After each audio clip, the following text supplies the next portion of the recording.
Damos início à solenidade de abertura do Congresso de Educação Física da Federação Internacional de Educação Física no Amazonas, a FIEP, que pela primeira vez realiza um evento deste porte no Amazonas e num dia muito especial para todos os amazonenses, que comemoram hoje os 343 anos da cidade de Manaus, que sempre recebe a todos de braços abertos. A FIEP, fundada no dia 2 de julho de 1923 em Bruxelas, na Bélgica, é uma organização mundial que, junto com outras, lutam para a difusão da educação física e tem como objetivo promover em todos os países o desenvolvimento das atividades físicas, educativas e recreativas para todos, assim como para a formação dos professores, atualizando e aperfeiçoando constantemente a profissão e contribuindo para a cooperação internacional nestes domínios. É reconhecida pela Unesco, é membro do Conselho Internacional de Educação Física e Ciência do Esporte e do Comitê Diretor da ISEP. Também é reconhecida pelo Comitê Olímpico Internacional. Saudamos as autoridades presentes, a comunidade universitária, aos pesquisadores, alunos e docentes convidados a este evento. Sejam todos bem-vindos. Convidamos para compor a mesa de abertura o ilustríssimo senhor delegado da FIEP do Rio Grande do Sul, professor Wilson Bagatini, neste ato, representando o presidente mundial da FIEP, Almir Adolfo Grum.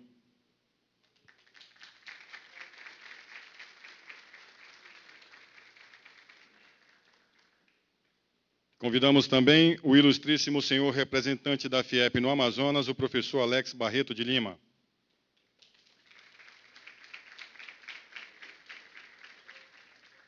Da mesma forma, o ilustríssimo senhor vice-presidente mundial da Federação Internacional de Educação Física, professor Julimar Luiz Pereira.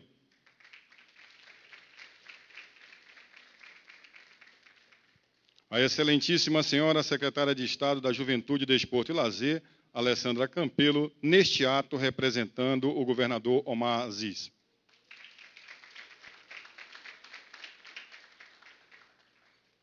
A ilustríssima senhora diretora da Faculdade Salesiana Dom Bosco, professora Meire Terezinha Botelho de Oliveira.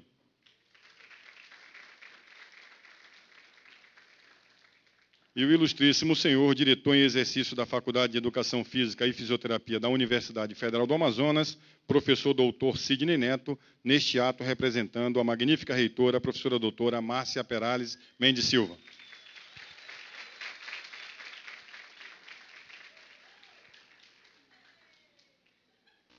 Para proceder à abertura oficial desta cerimônia, convidamos o ilustríssimo senhor delegado da FIEP do Rio Grande do Sul, professor Wilson Bagatini, neste ato representando o presidente mundial da Federação Internacional de Educação Física, professor Almir Adolfo Grum. Boa noite a todos. Pedindo mil e umas desculpas em nome do professor Almir Adolfo Grum, que teve um problema na saída de Foz do Iguaçu, e para ele reparar essa saída que foi problemática, ele iria chegar aqui a 1h da madrugada. Então, como ele não consegue chegar até esse momento, ele me indicou como delegado da Federação Internacional de Educação Física do Rio Grande do Sul, coordenador de Santa Catarina, Paraná, Rio Grande do Sul, a substituí-lo nesse momento. E é com muita honra que damos por aberto o primeiro Congresso de Educação Física da FIEP da Amazônia. Este local, onde está recebendo nesse momento 170 pessoas, mas que amanhã, durante os cursos, terá muito mais. Então, como primeiro ato, eu gostaria de convidá-los para, de pé, homenagearmos uma grande pessoa. Uma pessoa que eu vou ler, porque o nome dele é tão intenso como o seu trabalho na FIEP. O nosso professor Fanali. Professor que tem como nome Otávio Augusto Aníbal Catani Fanali, que faleceu no dia 2 de outubro de 2012. Esse que foi um delegado incansável. Desde 1970 eu já o conhecia, porque foi o primeiro professor delegado da FIEP que me trouxe para Manaus. E nós tínhamos marcado um jantar de confraternização nesse período. Mas, infelizmente,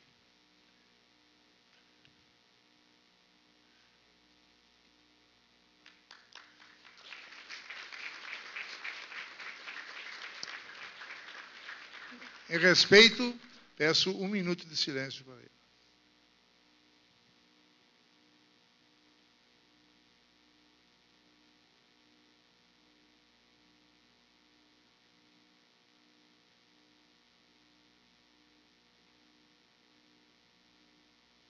Muito obrigado.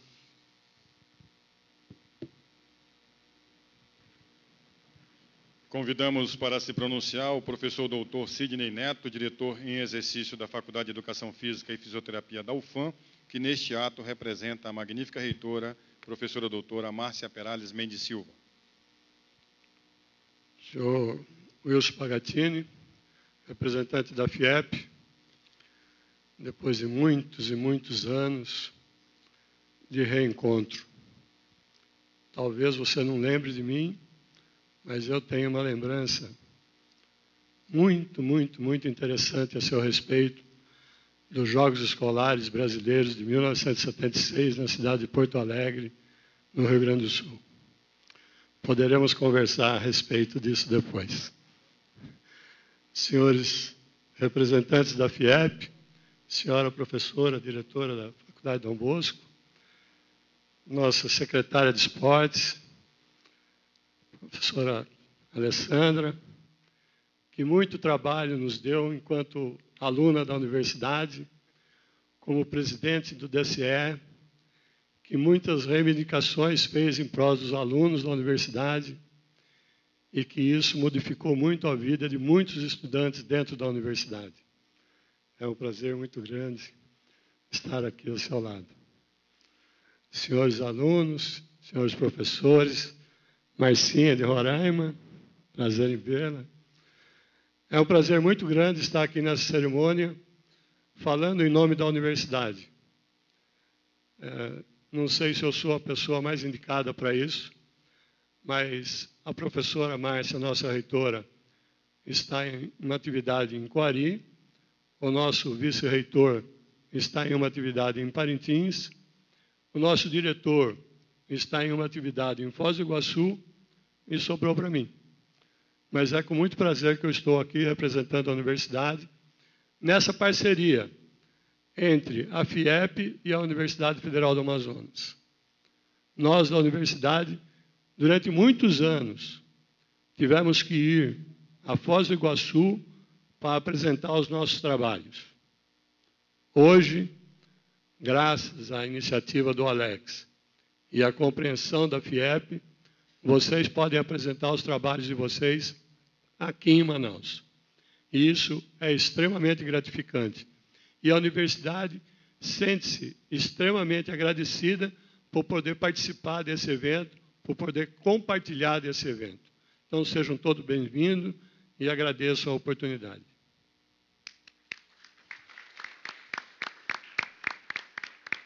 Convidamos para se pronunciar a professora Meire Terezinha Botelho de Oliveira, diretora da Faculdade Salesiana Dom Bosco. O meu cordial boa noite a todos os colegas que dividem a mesa comigo. Meu boa noite a todos vocês, que são a razão de ser deste evento. Em nome da direção do Colégio e da Faculdade Salesiana Dom Bosco, eu quero que vocês sintam-se bem acolhidos neste espaço. Para nós, da faculdade e do colégio, é um prazer muito grande recebê-los aqui nesse primeiro congresso. O Colégio Dom Bosco tem quase 100 anos de história neste espaço. A Faculdade Salesiana, 10 anos de credenciamento, e no próximo 1º de fevereiro de 2013, fará 10 anos de atividade. Estamos nos preparando para expandir as nossas atividades, inaugurando uma nova unidade na Zona Leste. E para nós, por questões de herança do nosso fundador, as atividades lúdicas, desportivas e culturais fazem parte da nossa missão institucional. Dom Bosco trabalhava como princípio educativo o esporte. Por isso, em um colégio salesiano, em uma faculdade salesiana, as atividades físicas elas têm um lugar primordial.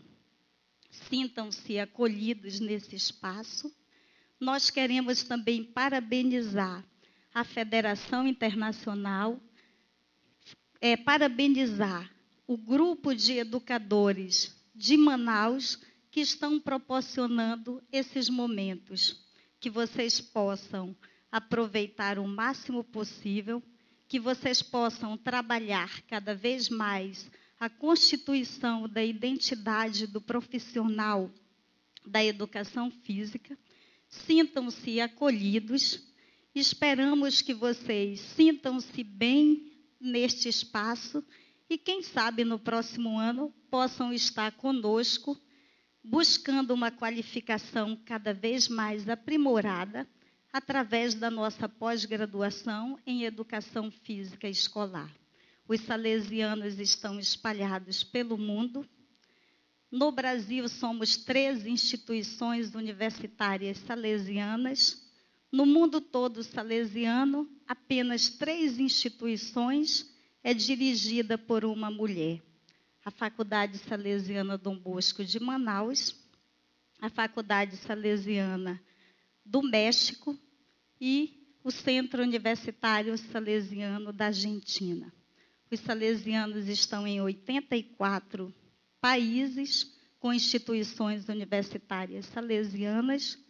No Brasil, somos 13 instituições.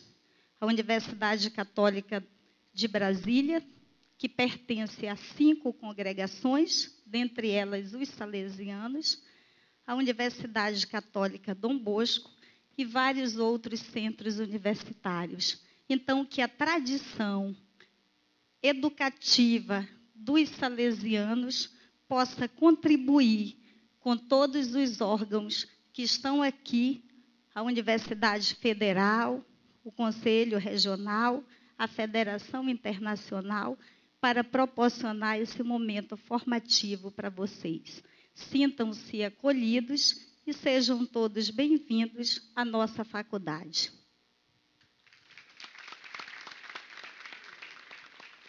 Para seu pronunciamento, o representante da Federação Internacional de Educação Física no Amazonas, o professor Alex Barreto de Lima. Boa noite a todos. Eu gostaria de agradecer a presença dos mesmos. É uma satisfação para mim estar aqui proporcionando a vocês o primeiro evento da FIEP no Amazonas e também agradecer a vocês pela confiança e credibilidade pela instituição. Obrigado e sintam-se em casa no nosso evento. Convidamos para se pronunciar a excelentíssima senhora secretária de Estado da Juventude, Desporto e Lazer, Alessandra Campelo, neste ato, representando o governador Mazes. Boa noite a todos e a todas. Professor Gilmar, boa noite. Em nome do senhor, gostaria de cumprimentar todos os profissionais, as profissionais de educação física que estão aqui. O professor Gilmar é um lutador da causa, não só dos profissionais de educação física e do esporte, mas de uma sociedade mais justa.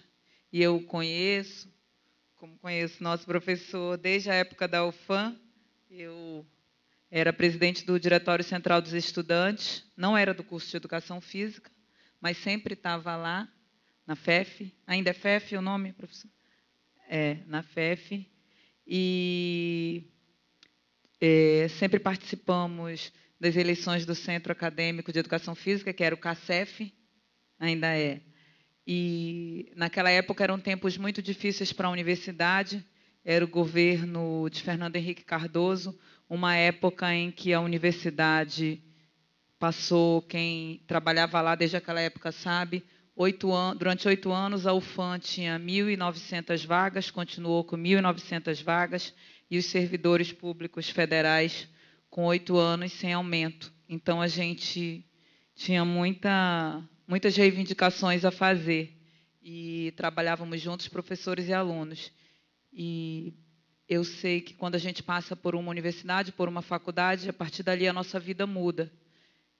E a minha vida mudou e a vida de vários colegas do curso de Educação Física que hoje eu encontro na Secretaria de Juventude, Esporte e Lazer. Cada um seguiu sua direção, suas vidas também mudaram.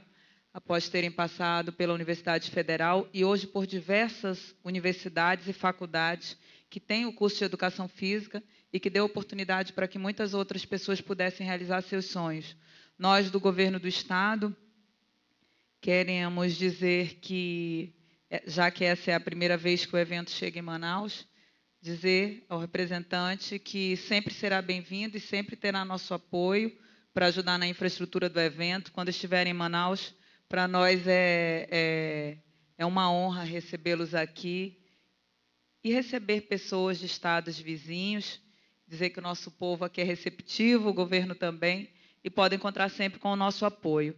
Ademais, é dizer que nós sabemos da importância que o esporte tem para a vida das pessoas, para crianças, jovens, adultos, pessoas da melhor idade, da terceira idade, e dizer a importância que cada um de vocês tem. Eu costumo dizer sempre que quem faz esporte, quem se dedica a formar um atleta ou a levar jovens a praticar esporte, eu costumo dizer que são salvadores de vidas, porque as pessoas que iniciam alguém no esporte, principalmente quando é uma criança, muito provavelmente elas estão tirando aquela criança da estatística de jovens que usam drogas, de pessoas doentes, enfim.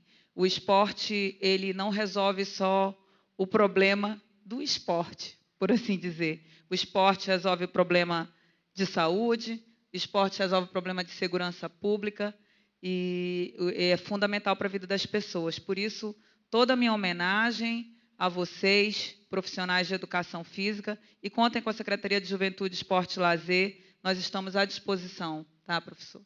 Tudo de bom. Obrigada. Nesse momento, desfaz-se a mesa de abertura, permanecendo o vice-presidente mundial da Federação Internacional de Educação Física, professor Julimar Luiz Pereira, para apresentar a FIEP a todos. Em nome da senhora Alessandra Campelo, quero agradecer o apoio do governo, do governador Omar. É interessante, nós vivemos um momento político, né, e muita gente fala de esporte nesse momento, muitos aproveitam o momento, né, para falar de esporte, e eu acho que a sua presença aqui, representando o governador, o apoio dele, a parceria, mostra realmente, é isso que a gente quer dos governantes, né, realmente que eles venham e sejam parceiros do esporte, da educação física, porque ela é realmente um instrumento importante na nossa sociedade, tá bom? Então, leva aí o nosso agradecimento por esse apoio, por essa parceria, tá? A FIEP fica muito agradecida, muito feliz com essa atitude, tá bom? Em nome do professor Sidney Neto, né, que é da Universidade Federal, eu também sou da Federal, então sou oriundo da Federal do Paraná, queria dar uma boa noite, em nome dele, a todos os presentes, os profissionais de educação física aqui, ok? Então, vamos falar rapidinho da FIEP, o que é a FIEP. Na verdade, essa apresentação era para ser feita pelo presidente mundial e da FIEP Brasil, professor Almir, né, mas em função de dificuldade que ele teve para embarcar, estou eu aqui representando o professor Almir. Próximo, por gentileza. Bem, o que é a FIEP?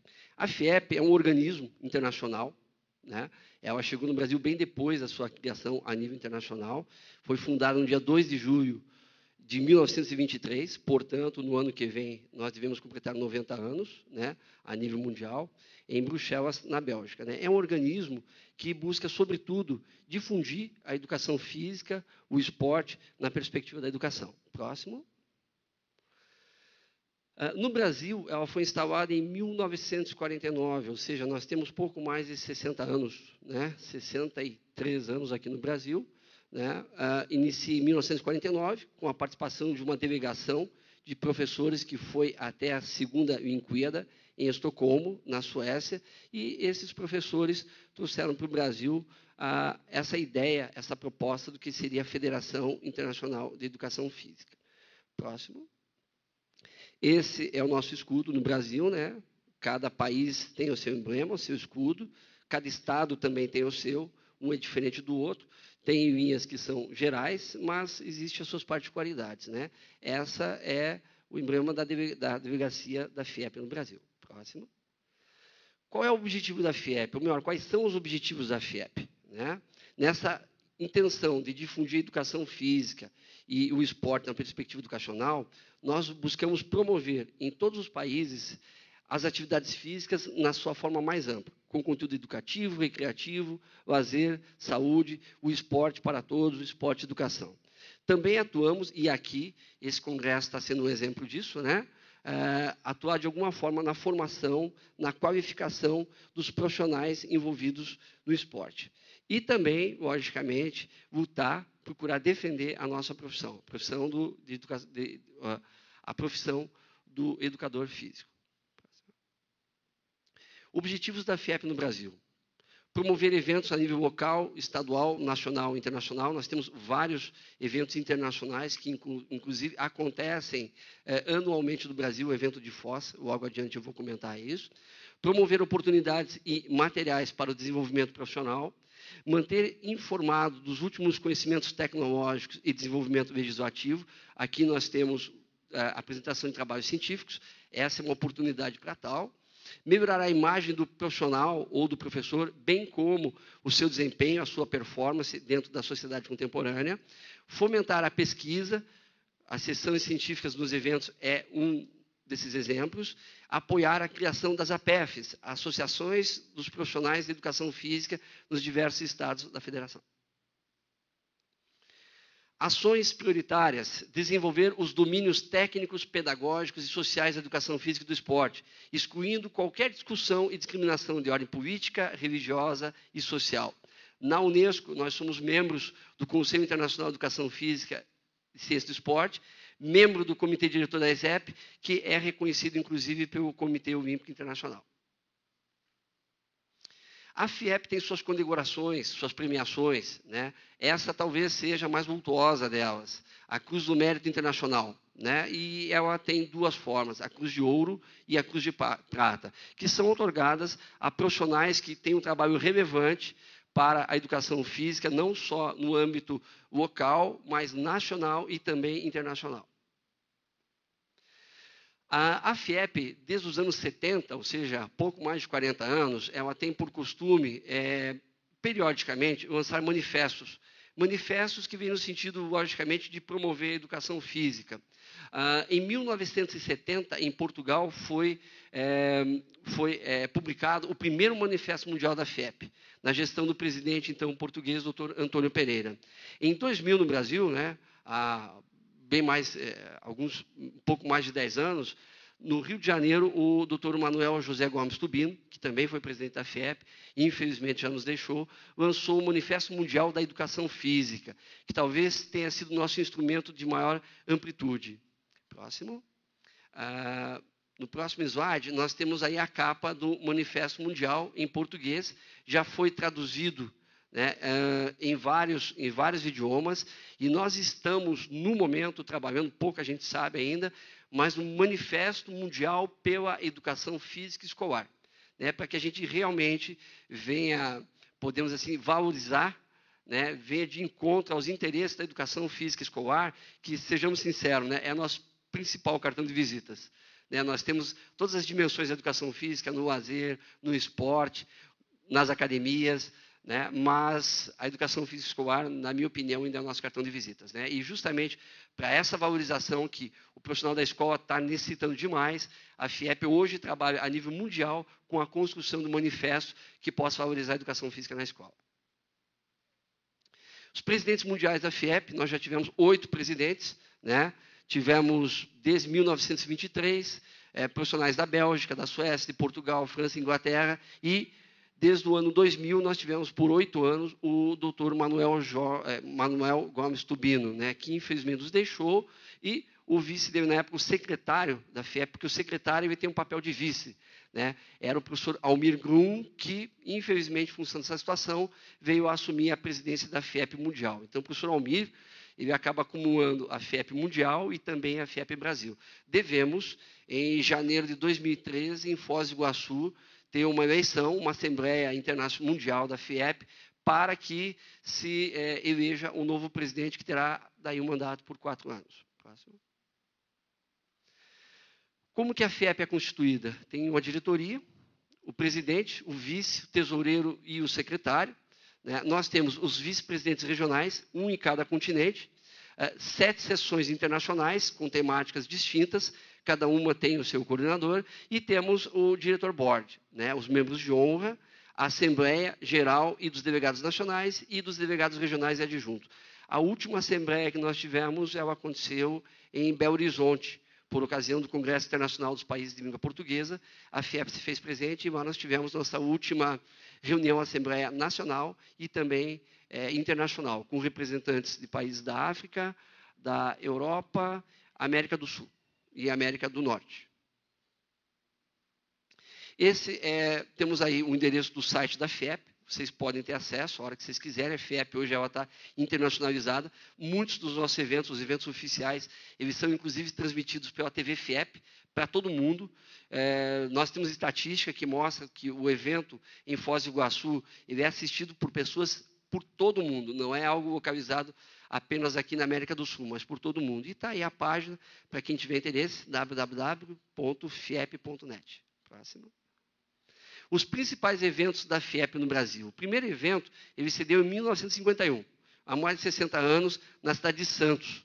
Desde lá para cá, nós já tivemos mais de 300 eventos, né, realizados através de promoção, chancela, apoio da FIEP, em 26 estados e agora mais de 54 cidades.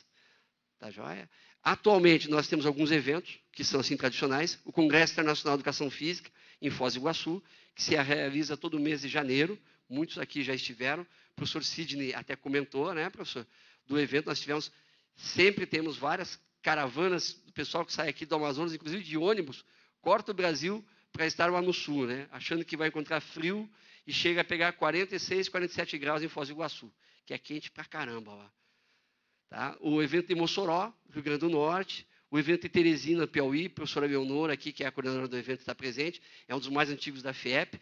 O Festival Internacional de Mágicas, nós tivemos vários eventos capitaneados pelo professor Wilson Bagatini, no Rio Grande do Sul, e em outras cidades, regiões do Brasil. Goiânia, nós tivemos o último Congresso Nacional. Macapá, nós tivemos há pouco mais de aproximadamente 2 meses, o evento em Macapá. Manaus, agora, né, esperamos que ele permaneça por muitos anos. Professor Alex, obrigado pela confiança, pela parceria, por todos os momentos de discussão salutares, por sinal, e desejo que o evento ele realmente seja muito longínquo, seja o primeiro de muitos. Tá? E parabéns pelo sucesso desejado. Santos, Ipatinga, Porto Velho, nós também temos um evento tradicional, Maceió, Bagé, Fortaleza, também é um local que tem eventos da FIEP. São apenas alguns exemplos. Próximo. A FIEP no Brasil. Atualmente, a sede da FIEP ela está em Foz do Iguaçu. Em Foz do Iguaçu, nós temos uma casa da FIEP, estarei falando dela adiante. Temos 2 no país, né, e uma diretoria composta por profissionais do Paraná. Em cada país, a FIEP ela tem um delegado geral, né, em cada estado existe um delegado regional e delegados adjuntos, um regional e alguns adjuntos, varia de estado para estado, a quantidade de adjuntos, conforme as ações, as atividades que são desenvolvidas nos estados. No Brasil, ela é constituída por uma diretoria, com um delegado geral, um secretário e um tesoureiro. Próximo. Aqui nós temos a atual diretoria, o professor Almir, logo à esquerda lá. Eu estou no meio ali, como secretário, e o professor Pedro Reis, que é o tesoureiro da FIEP. Próximo. O Comitê Brasileiro da FIEP. O Comitê Brasileiro da FIEP é composto por um representante de cada região do país, né, e, logicamente, do seu presidente nacional, o professor Almir. Então, na região sul, nós temos aqui, já se apresentou, o professor Wilson Bagatini, né, um dos delegados mais antigos e mais representativos da FIEP a nível nacional. Na região sudeste, o professor doutor José Fernandes Filho, muitos conhecem. O professor José Fernandes tem uma produção muito significativa na área, professor da Universidade Federal. Próximo. Na região centro-oeste, o professor Marcelo Miranda, do Mato Grosso do Sul, também é membro do Conselho Federal de Educação Física. Na região norte, nós tínhamos, e eu não alterei, justamente para não esquecer, o professor Célio Borges, que é de Porto Velho, mas o professor Célio Borges deixou a FIEP há pouco mais de um mês e meio, e nós temos uma vacância aí na coordenação da região norte, que, logicamente, deve passar por uma nova indicação no mês de janeiro, na Assembleia Nacional da FIEP em Foz do Iguaçu. E da região nordeste, o professor Rogério Castelo Branco, da Silveira, que é de Teresina, Piauí. Próximo. No Amazonas, né, nós temos um histórico da FIEP no Amazonas, poderíamos estar se aprofundando um pouquinho mais aqui, mas para não delongar, a gente quer citar os nossos atuais delegados, o professor Almírio Liberato, a professora Vivian Picanso, e, infelizmente, em memória, nós esperávamos contar com ele aqui, mas não tem palavras nesse momento, né? Infelizmente, o professor Otávio Augusto Fanavi. Né? Nós temos o professor Alex já foi nosso delegado da FIEP na Paraíba, agora está aqui em Manaus e é um dos nossos parceiros, apoiadores, colaboradores, é um membro da família FIEP. Não está ainda como delegado, porque nós temos todo um processo para que haja as indicações, é só numa Assembleia Nacional, né? Mas desde já é uma pessoa que hoje representa de uma maneira muito satisfatória, né, a FIEP aqui no estado do Amazonas, que nós queremos que ela cresça cada vez mais. Próximo.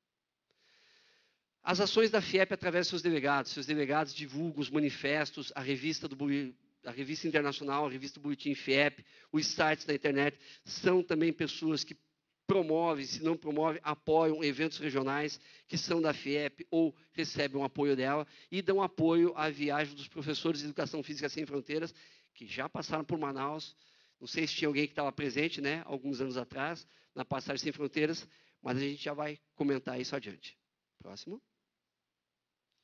Essa é a casa da FIEP, nossa sede, né, em Foz do Iguaçu. Foi a segunda casa da FIEP no Brasil. A primeira ela está em Belo Horizonte, Minas Gerais. Né? Nós temos ali uma escultura do Discobo, de Miron. Né? Então, na casa da FIEP, várias ações são promovidas, nós temos laboratórios, nós temos espaço para reunião, nós temos biblioteca, enfim, é um espaço para um profissional de educação física.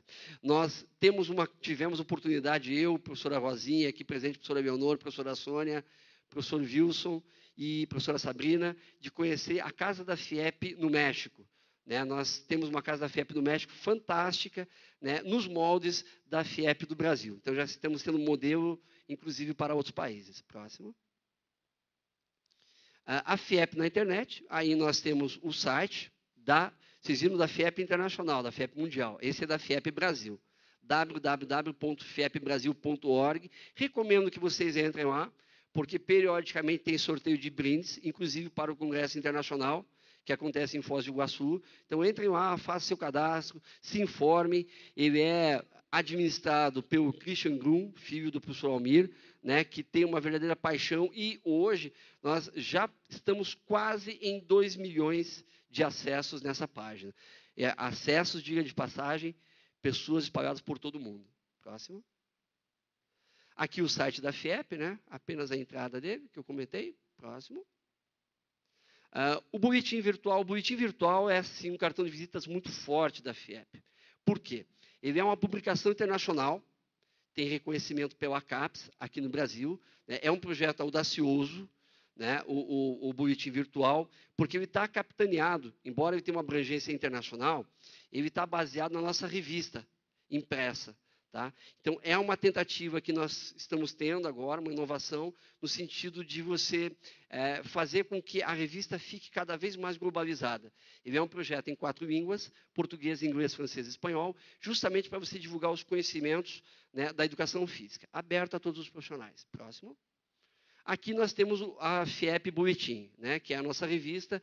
Diga-se passagem, talvez não, com certeza é a revista na área da educação física mais antiga, desde 1931, nós temos ela editada. Diga-se passagem que durante a Segunda Guerra Mundial, que muita coisa parou no mundo, a revista continuou sendo impressa, tá? Continuou sendo publicada.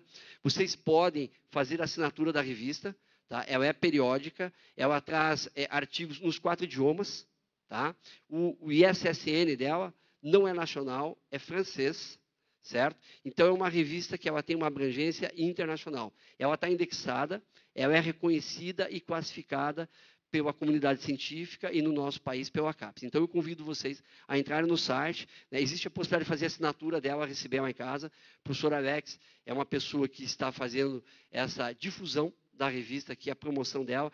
Então, caso tenha interesse, podem falar com ele durante o evento. Próximo. Tá? Então, a revista científica, né? já comentei. As assinaturas também podem ser realizadas pelo site, tá? fiepboletim.net ou com o professor Alex. Próxima. Os Professores Sem Fronteiras. Os Professores Sem Fronteiras foi uma ação, uma ideia de um grupo de malucos, né? Professor Almir, professor Lutanhas, professor Chavala, professor Bagatini, aqui presente, resolveram fazer um grupo de professores na época, brasileiros e argentinos, para difundir a educação física na América Central, né? Daí se reuniram, com todo respeito, a professora Rosinha, que está ali, né? Com todo respeito, Rosinha, bando de doido, né? Certo? E para a América Central, detalhe, todas as ações sem fronteiras, aqui nós temos vários presentes, todas elas, as passagens são pagas por nós, pelos professores. E nós vamos e ministramos os cursos, mini-cursos, palestras, sem custo algum, visando apenas a promoção da educação física. Tá? Então, realmente, é um grupo de idealistas que nasceu de uma ideia de 4, 5 geniosos, malucos, e depois vieram outros e aderiram a esse projeto. Essa é a primeira foto do primeiro grupo, que foi, vocês olham na manga, né? Do lado direito, a bandeira do Brasil, e do lado esquerdo, a bandeira da Argentina. Aqui todo mundo se deu bem, né? Ainda bem que, durante o período que todos estavam juntos, não teve nenhum clássico Brasil e Argentina para assistir na TV, né? Senão, sei lá. Próximo. E daí, esse projeto, em 2008, ele se expandiu pelo Brasil, né? Esses são o primeiro dos 5, o primeiro quinteto de malucos do Brasil que resolveu comprar essa ideia, né? Professor Bagatini, eu, professora Rosinha, professor Almir, professor Nelson Chavala, né? Nós passamos nesse ano por 6 estados aqui na região norte, passamos pelo Acre, fomos até a fronteira com a Bolívia, Rondônia, Roraima, fronteira com a Guiana Francesa, Amapá, Pará e, lógico, passamos também por Manaus, tá?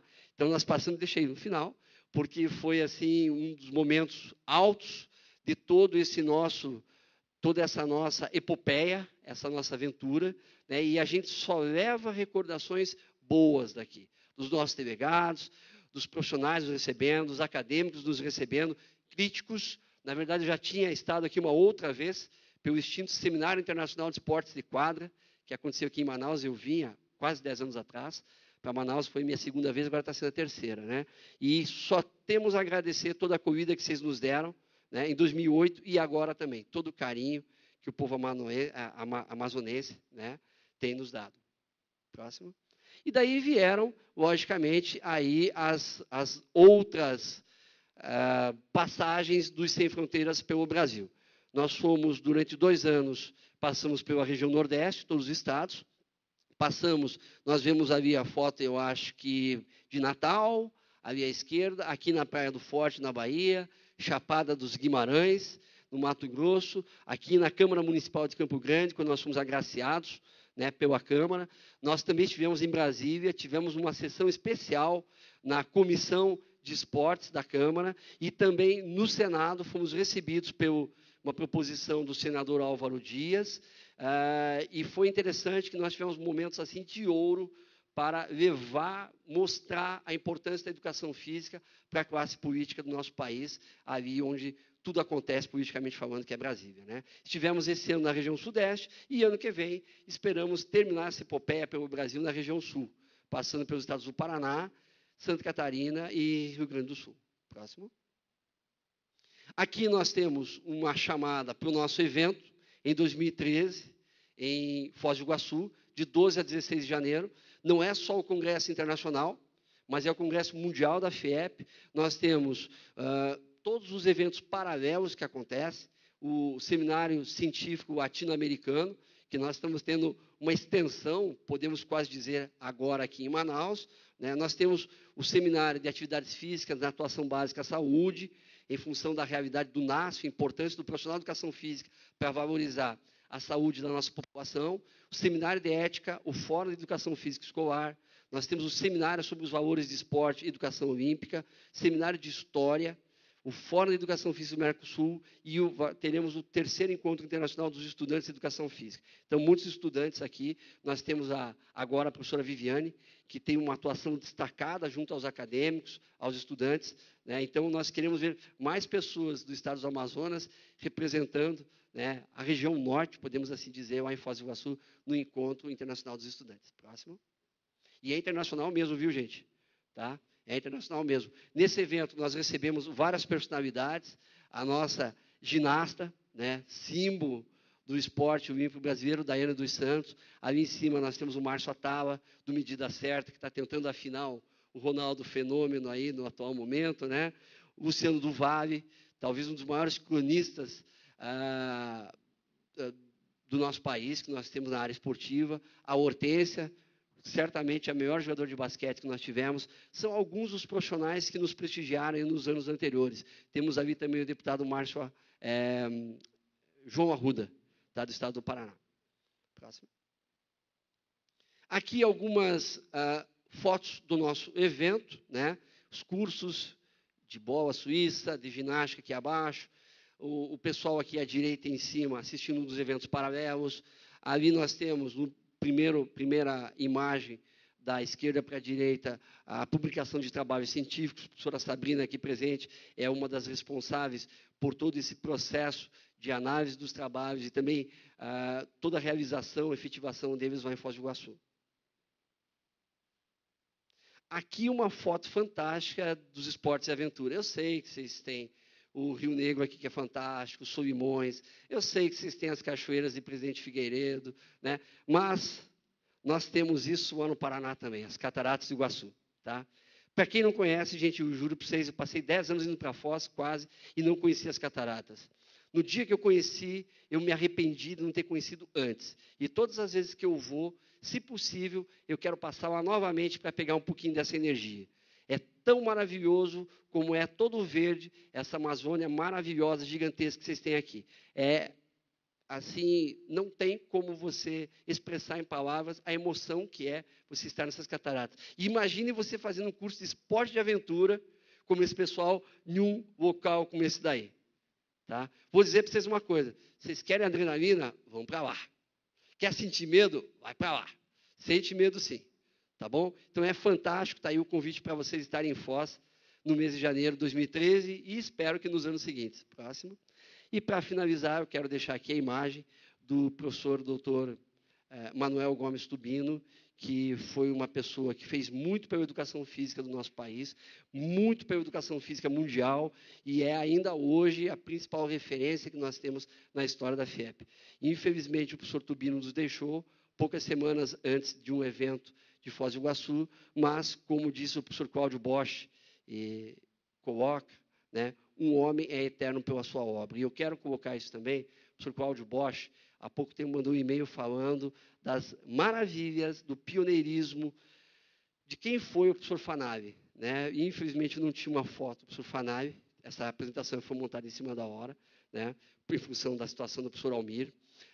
E eu queria deixar também aqui o nosso agradecimento, né, à memória também do professor Fanali, que não foi apenas uma pessoa importante, especial para a educação física do estado do Amazonas, mas para a educação física de todo o país.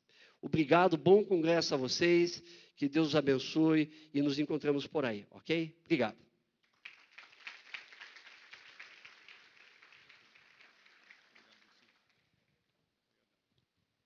Agradecer ao professor Julimar Luiz Pereira.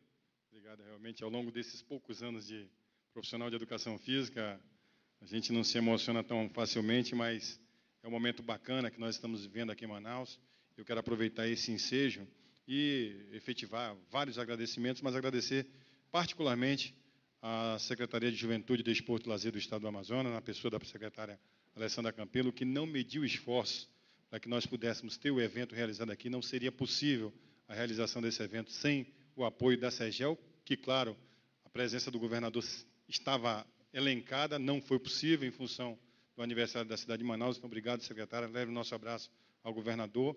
E, além desta parceria com o Congresso, a secretária, juntamente com sua equipe, o secretário Anderson Oliveira e o pessoal da assessoria de comunicação, disponibilizou também essas imagens. Vocês estão vendo aqui a equipe da TV UFAM, a equipe que nós estamos à frente, e nós teremos todas essas imagens, inclusive as palestras, principalmente a palestra de hoje, da abertura, no programa UFAM Esporte, de sexta-feira, ao meio-dia. E depois, evidentemente, secretária, estaremos disponibilizando no YouTube, para que vocês, à vontade, em qualquer lugar, em Borba, em Presidente Figueiredo, pessoal de Tefé, que não pôde vir a este evento, possa curtir um pouquinho dessa emoção que nós estamos vivendo aqui. Obrigado mais uma vez e vamos dar continuidade. Gostaria de convidar agora o professor representante da Federação Internacional de Educação Física no Amazonas, professor Alex Barreto de Lima, para prestarmos uma homenagem a todos aqueles que muito contribuem e que contribuíram com o trabalho realizado na educação física nacional e mundial. Professor, por favor.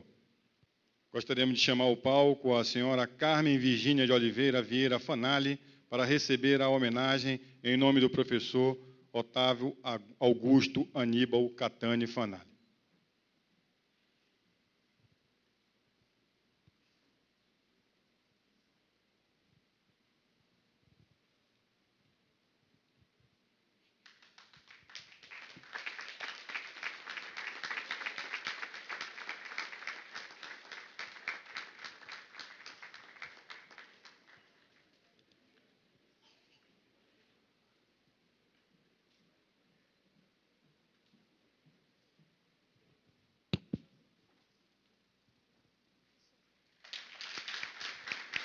Convidamos também para receber essa homenagem da FIEP Amazonas a excelentíssima senhora secretária de Estado da CEGEL, Alessandra Campelo, para receber a homenagem em nome do governador do Estado do Amazonas, o senhor Omar Aziz.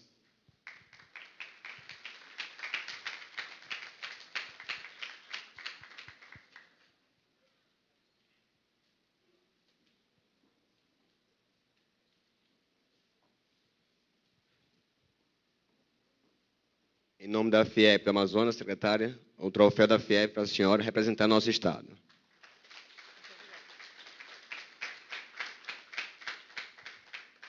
Convidamos o professor doutor Sidney Neto para receber essa homenagem.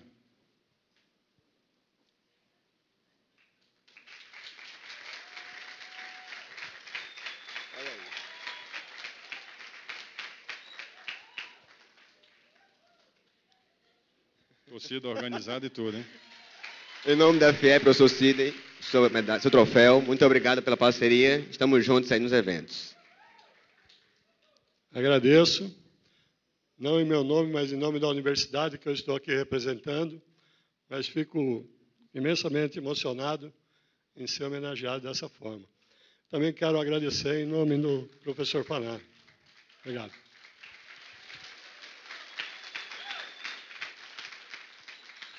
Vamos convidar para subir ao palco mais uma vez o professor Julimar Luiz Pereira. Vamos lá, professor?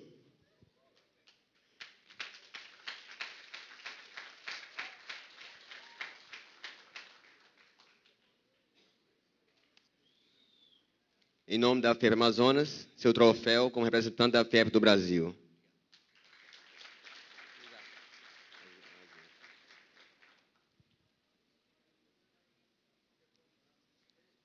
Vamos aquecer aí o professor Wilson Bagatini. Vamos lá, professor.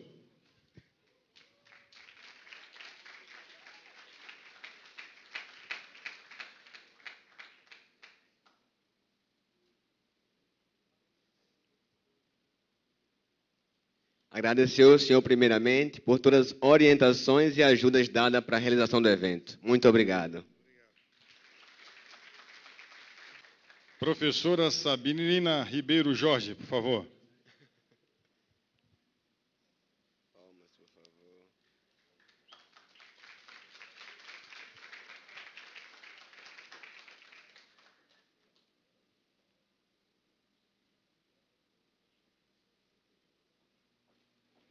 Nosso troféu para a senhora, professora. Muito obrigado.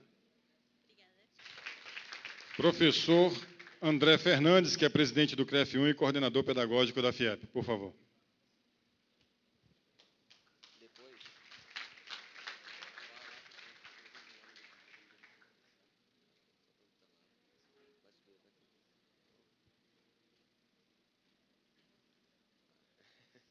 Nosso troféu para o senhor, professor. Muito obrigado pela participação. Professora Rosa Costa, por favor.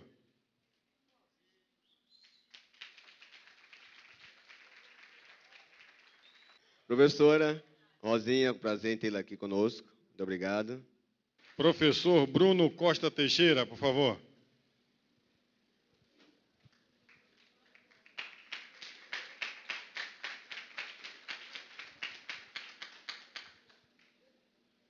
Professor Bruno, seu troféu da FIEP Amazonas. Muito obrigado. Professor Raul Lorda, por favor.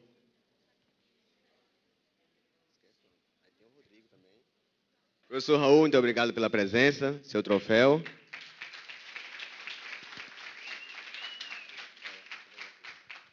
Professora Sônia Maria, por favor.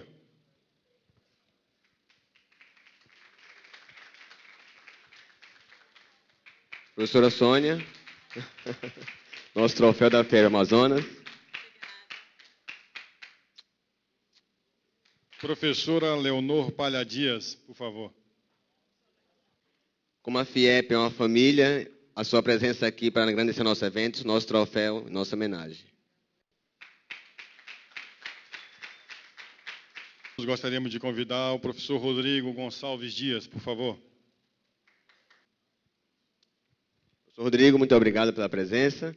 Aqui, nosso troféu e nossa homenagem.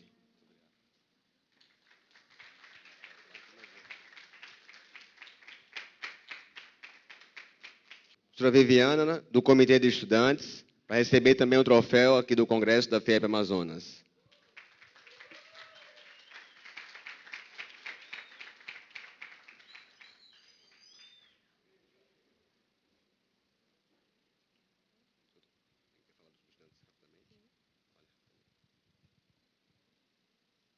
Para finalizarmos as nossas homenagens, gostaríamos de chamar a professora Meire Terezinha Botelho de Oliveira, nossa anfitriã.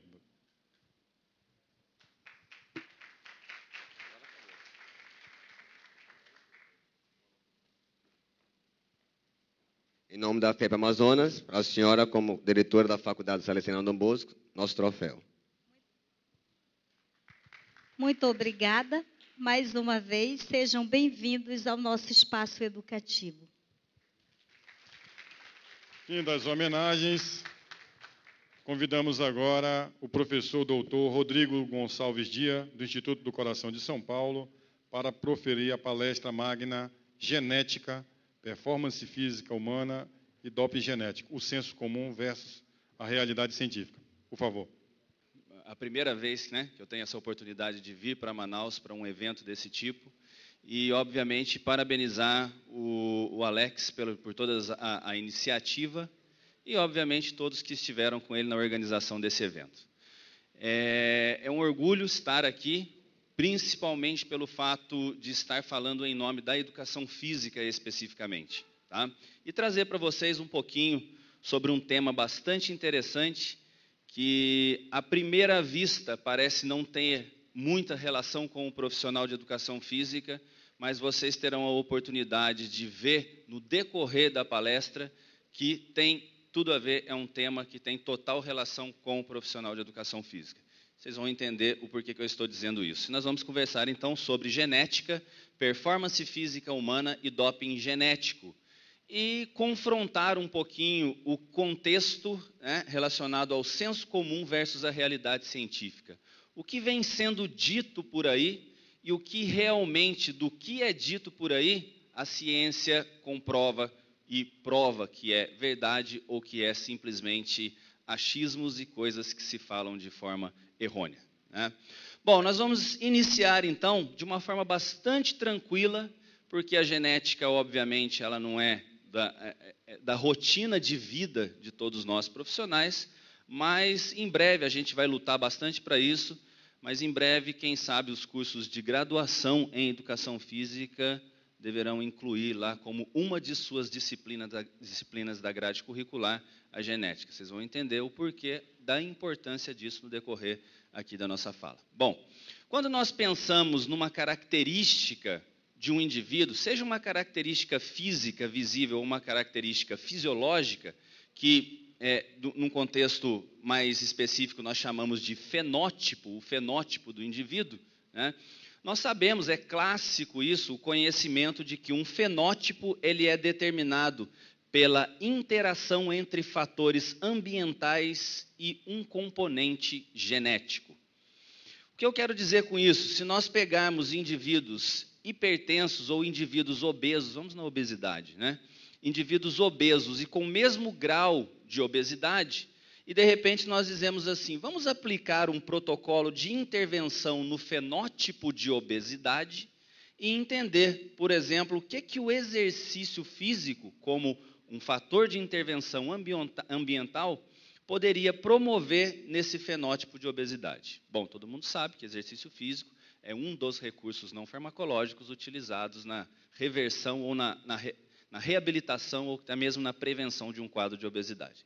E, interessantemente, se nós levarmos em consideração aquele raciocínio que eram 10 indivíduos com o mesmo grau de obesidade, posteriormente aquele protocolo de exercício físico aplicado de forma semelhante para todos eles, obviamente que a gente vai ter uma resposta, uma perda de peso corporal, porém uma perda extremamente variada entre os indivíduos obesos, né? Isso, aí alguém poderia levantar a seguinte questão, mas por que indivíduos que eram semelhantes, com o mesmo grau de obesidade, quando submetidos a um mesmo protocolo de exercício e treinamento físico, respondem de forma diferenciada?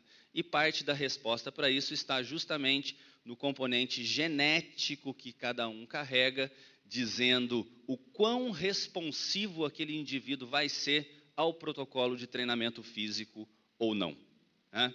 Bom, e isso é uma extrema verdade quando nós pensamos tanto no exercício físico sendo utilizado na prevenção e reabilitação de doenças, quanto no exercício físico pensado, aplicado para fins de ganho de performance física humana, né? Bom, em 1952, olha só que interessante, né, os Jogos Olímpicos, Helsinki, na Finlândia.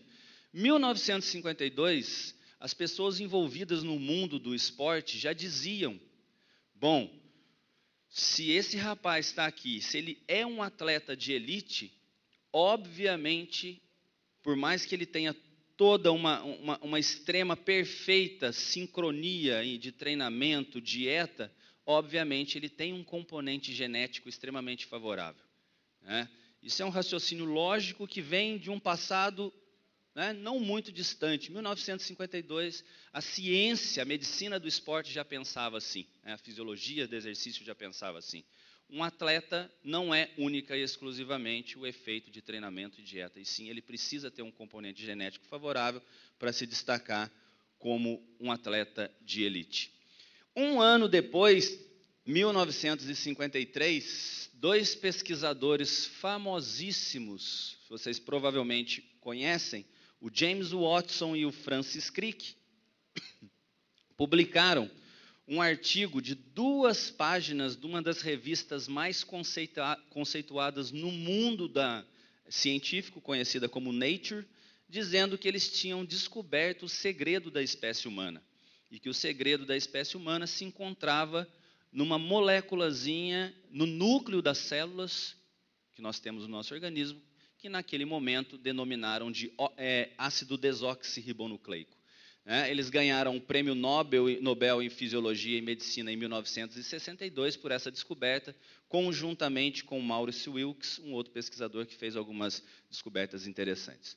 Bom, no decorrer dessa história da genética, né, um pouco mais tarde, menos de 10 anos depois, o James Watson ele publicou um segundo artigo dizendo que o DNA é uma estrutura única e exclusivamente informacional. O DNA ele simplesmente tem um código, que esse código é transcrito numa molécula conhecida como RNA mensageiro, e o RNA mensageiro levaria esse código até o citosol da célula e entregaria esse código para uma organela conhecida como ribossomo, e o ribossomo, a partir da leitura daquele código, iria construir uma proteína, uma enzima, num molde específico, tá?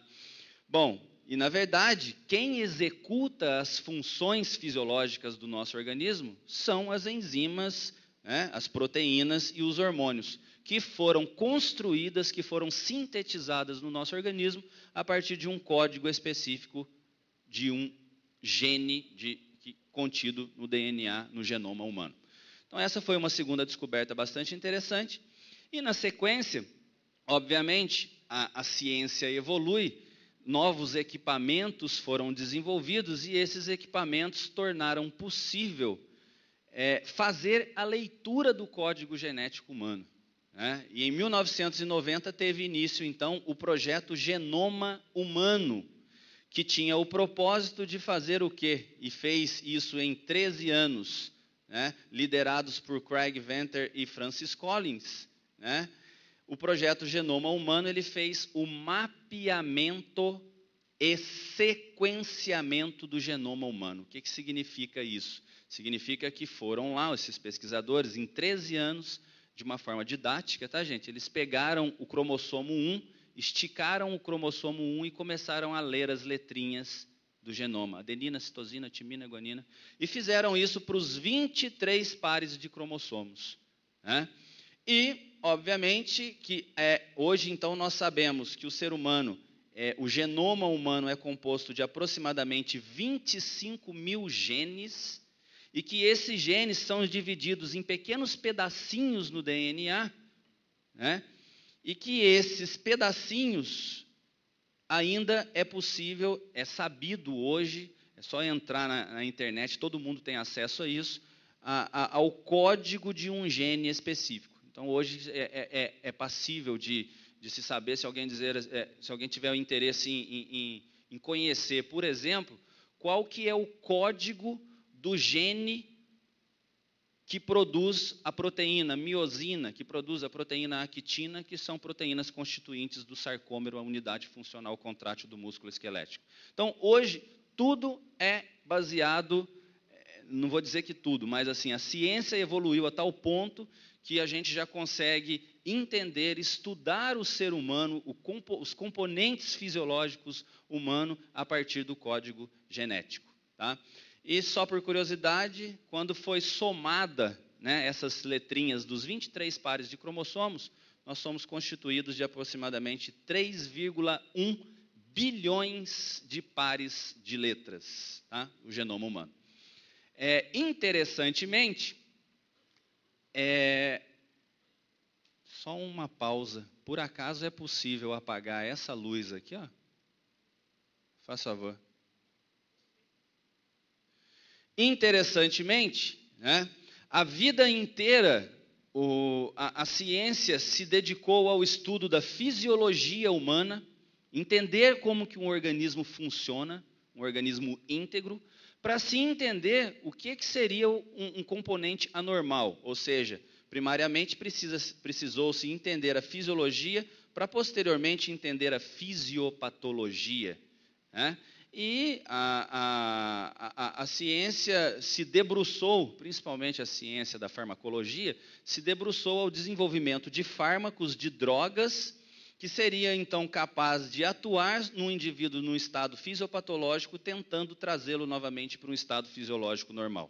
Então sempre se falou em fisiologia, fisiopatologia e farmacologia, e hoje a história é diferente.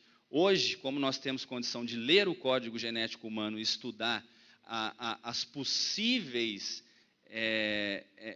manifestações errôneas do nosso organismo a partir do DNA, hoje nós dizemos que a ciência evoluiu a tal ponto, nós chegamos numa era conhecida como medicina ultramoderna, em que nós conseguimos já falar em fisiologia genômica, para, a partir daí, entender a fisiopatologia genômica e a indústria farmacêutica, quem sabe, desenvolver fármacos específicos para atuar naquele indivíduo, ou seja, farmacogenômica.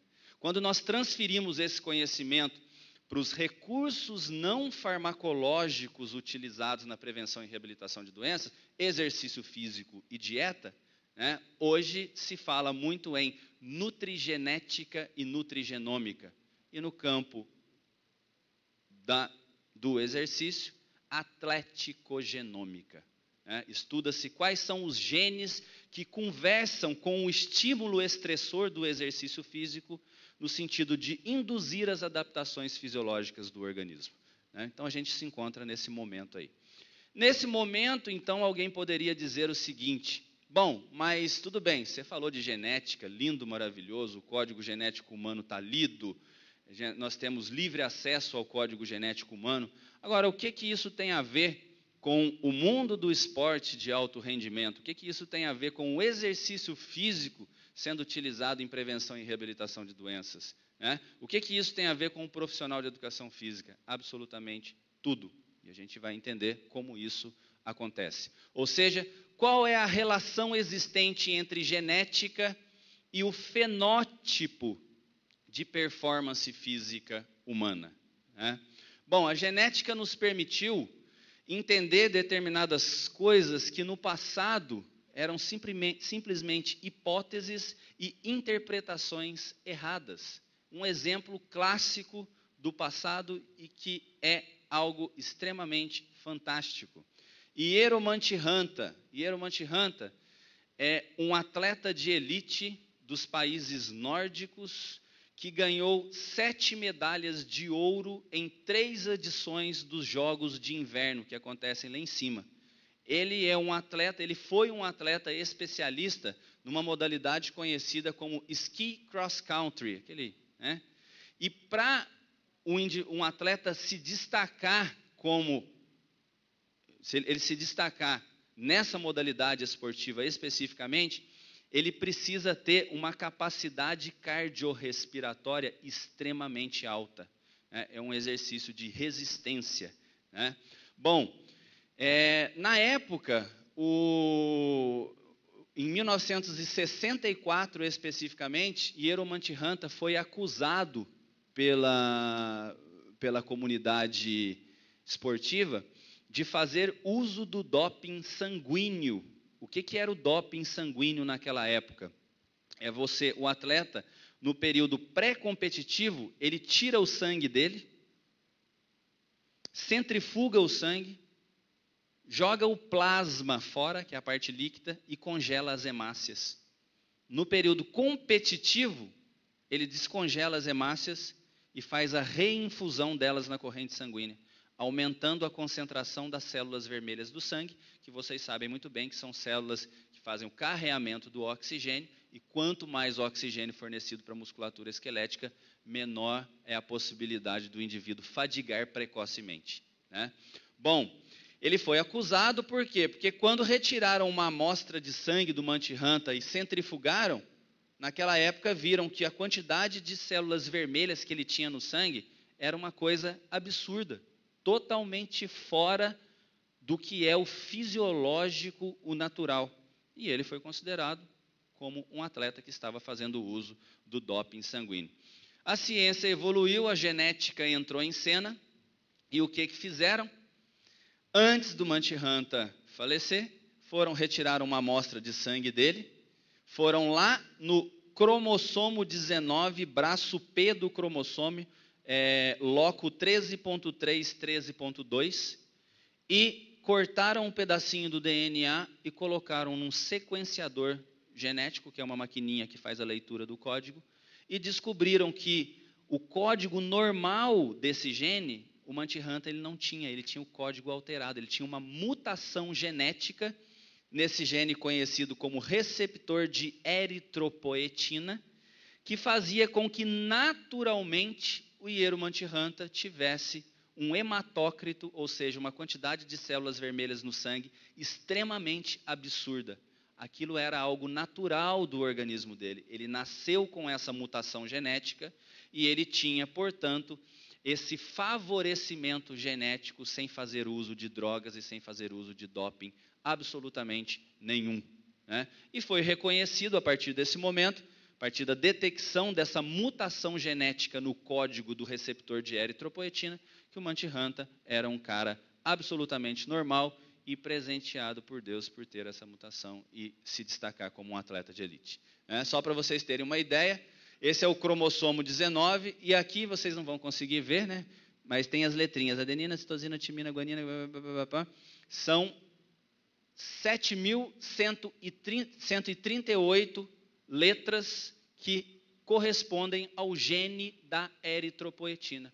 É só entrar na internet que a gente tem isso daí hoje. O genoma humano está totalmente mapeado e sequenciado e, entre aspas, a gente faz o que a gente quer com o estudo da genética e genes e a investigação de genes que modulam performance física humana. Hoje, o mundo inteiro, pesquisadores do mundo inteiro estão correndo atrás, naquele painel dos 25 mil genes que compõem o genoma humano. O mundo científico, aquelas pessoas interessadas, né, em descobrir genes que conversam com o exercício físico, o mundo inteiro está correndo atrás de identificar genes que modulam, de certa forma, essa responsividade do organismo frente ao treinamento físico. E, obviamente, são genes que modulam performance física. Então, hoje a literatura conta, isso é resultado de pesquisas desenvolvidas ao redor do mundo inteirinho, já com 300 genes aproximadamente, que comprovadamente têm potencial em influenciar performance. Seja por aumentar capacidade cardiorrespiratória do indivíduo, seja, quem sabe, por tornar o indivíduo mais susceptível a ter um grau de hipertrofia muito maior quando submetido a um protocolo de treinamento. E vocês sabem muito bem que modalidades de força e potência dependem parcialmente de volume de massa muscular, né? É só vocês verem que corredores dos 100 metros rasos do atletismo não têm o mesmo biotipo do atleta fundista, né? Muito bem.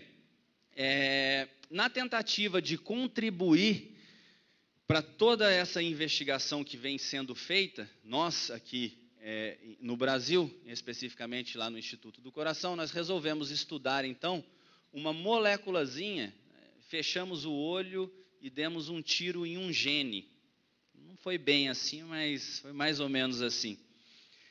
Nós resolvemos estudar um gene conhecido como gene da óxido nítrico sintase endotelial. Já vou traduzir. Calma. É um gene que esse gene está lá no DNA. Ele transfere o código genético dele para o RNA. O RNA sai do núcleo, leva esse código genético até o citosol celular, entrega o código para o ribossomo e fala assim: ribossomo, constrói para mim uma proteína nesse molde desse código que eu estou te passando. Aí o ribossomo constrói uma proteínazinha conhecida como óxido nítrico sintase endotelial, que essa proteínazinha, o que ela faz? Como o próprio nome diz, óxido nítrico sintase, essa proteína faz síntese de óxido nítrico.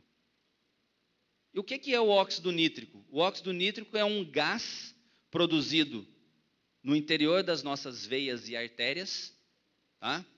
Que esse gás, quando ele é produzido, ele promove relaxamento do músculo liso vascular e, consequentemente, vasodilata. Ah, que interessante. Quem que descobriu isso? Foucault, Inaro e Murad, os ganhadores do Prêmio Nobel em Fisiologia e Medicina em 1998. Descobriram que o nosso organismo produzia o óxido nítrico, e o óxido nítrico é uma das moléculas responsáveis pela vasodilatação. Na sequência, um grupo de pesquisadores dos Estados Unidos, liderado pelo Michael Joyner, descobriu que esse óxido nítrico, a síntese de óxido nítrico, como vocês todos estão parados agora, existe uma produção basal de óxido nítrico, um pouquinho de óxido nítrico sendo produzido. Se vocês todos se levantarem agora e forem embora, ou seja, vocês vão fazer uma atividade física, né? Ciclos de contração e relaxamento muscular. Quando se faz isso, quando se faz um exercício físico, a produção do óxido nítrico aumenta drasticamente. E as veias e artérias que entremeiam aquela musculatura, principalmente a que está sendo exercitada, dilata, para receber um aporte maior de sangue. Certo? E essa é uma resposta fisiológica normal, natural do nosso organismo. Exercitou, vasodilatou. Um dos responsáveis pela vasodilatação é o óxido nítrico. Nessa brincadeira, há aproximadamente 5, 6 anos atrás, nós resolvemos estudar o gene da óxido nítrico sintase, localizado no cromossomo 7, braço Q, posição 35 e 36. Eu fui lá, selecionei 1.500 pacientes do Instituto do Coração, retirei uma amostra de sangue desses pacientes, cortei o pedacinho, didaticamente isso, tá? cortei o pedacinho do DNA, né, nessa localização, cromossomo 7, braço Q, posição 35 e 36, e li o código genético de todos esses pacientes, para aquele gene, o gene da óxido nítrico sintase endotelial. Nessa brincadeira, nós conseguimos descobrir, olha que a gente estava lá lendo as letrinhas, adenina, citosina, timina, guanina, que lá na posição 894 das letrinhas, que o normal é ter uma guanina, 8% da nossa população que foi genotipada e estudada tinha uma timina, ou seja, 8% da população tinha um gene mutante para óxido nítrico sintase endotelial. Bom, muito bem. Quando esse gene passa o código para o RNA leva, entrega para o ribossomo produz a proteína. Uma proteína, o que é? Não é uma sequência de aminoácidos? Muito bem. Quando nós fomos ler a sequência de aminoácidos da proteína produzida pelo gene mutante, nós conseguimos identificar que lá na posição 298 dos aminoácidos, que o normal é ter um glutamato, quem tem o gene mutante tem um aspartato. Ou seja, uma mutação no código genético que resulta numa alteração da troca de aminoácidos da sequência natural que a proteína deveria ter. Aí vem o ponto de interrogação. Será que essa proteína, com o código alterado, funciona normalmente? Funciona mais? Ou é deficiente? Funciona menos? E nós vamos testar isso. Como? Obviamente, com muito orgulho, como eu sou um profissional de educação física, como que eu induzo vasodilatação? Colocando o indivíduo para se exercitar. Aí nós colocamos um aparelho no indivíduo chamado plethysmografia de oclusão venosa, que esse equipamento consegue mensurar para a gente o quanto de vasodilatação e vasoconstrição está ocorrendo durante um estímulo fisiológico. E o estímulo fisiológico era o estímulo do exercício físico. E nós descobrimos o seguinte: nos indivíduos com o código genético normal, não se esperava outra coisa. Faz exercício, a produção do óxido nítrico aumenta e a vasodilatação acontece.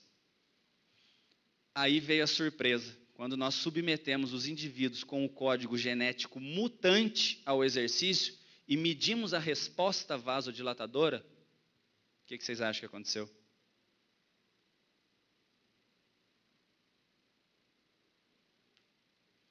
Indivíduos com o código genético mutante, que tem a proteína com a sequência de aminoácidos alterada, não apresentam a resposta vasodilatadora natural durante o exercício físico. Ou seja, uma mutação genética natural que algumas pessoas têm, que limita a resposta vasodilatadora da musculatura esquelética. Esses resultados foram publicados numa das revistas mais conceituadas do mundo da genética, Physiological Genomics, e nós tivemos a honra de esse resultado ter sido considerado as 7 maiores descobertas no campo da ciência no ano de 2009, que foi quando nós descobrimos isso daí. A maior conquista veio depois, quando no Congresso Brasileiro de Cardiologia, onde acontece a disputa, é como se fosse uma final de Copa do Mundo, porém com 7 pesquisadores disputando o primeiro lugar, não tem segundo, não tem terceiro, não tem quarto, não tem quinto lugar, tem o primeiro lugar só, quem ganhou, ganhou, quem não ganhou, vai embora. E eu tenho o orgulho de dizer que eu trouxe esse prêmio não para mim, mas eu trouxe esse prêmio para a educação física, pelo fato de eu ser um profissional de educação física.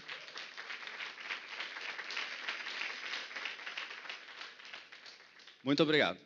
Pelo fato de eu ser um profissional de educação física e, obviamente, que na 63ª edição desse prêmio no Congresso Brasileiro de Cardiologia, em que se esperava que um médico levasse o prêmio é nosso e está aí, é de vocês também. Tá?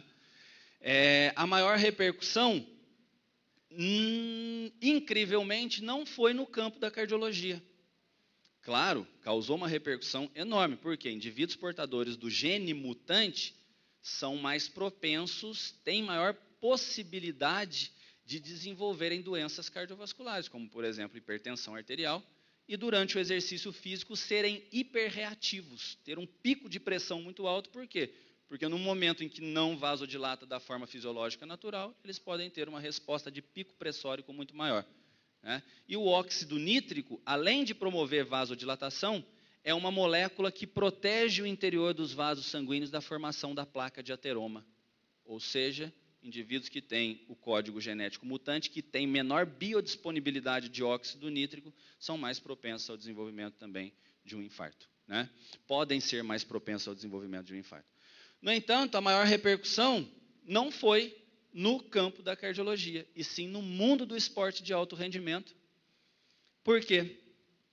Alguém, a gente já sabia disso, só que a gente estava quietinho, alguém pensou a seguinte questão e jogou essa questão na mídia, dizendo assim: bom, se eu tenho condição de tirar uma amostra de sangue de todos vocês aqui, levar para o laboratório, ler o código genético e descobrir quem tem o gene normal e quem tem o gene mutante, eu consigo, entre aspas, detectar talentos esportivos a partir da análise do código genético humano.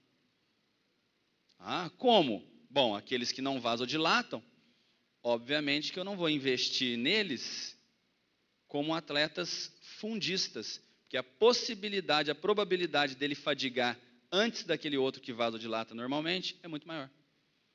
Quando isso foi lançado na mídia, né, mostrando que era um gene que poderia, quem sabe, constituir o mapa de genes que potencialmente seriam utilizados para a identificação de talentos esportivos, aí começou a divulgação de tudo isso. Uma pesquisa desenvolvida pelo Instituto do Coração de São Paulo descobriu como uma determinada mutação genética pode indicar se uma pessoa tem um futuro promissor como atleta, e mesmo se corre o risco de ter alguma doença cardíaca. Eles enxergam em cada ponto desses muito mais do que as cores. O que nós conseguimos até agora, que é um passo extremamente importante, é ter um gene que tem um significado fisiológico, coisa que até então era desconhecida. Durante 4 anos, o Dr. Rodrigo Dias analisou o DNA de 257 pessoas, entre 26 e 55 anos. Comprovou a existência de uma mutação genética que limita o fluxo sanguíneo e dificulta a absorção de oxigênio.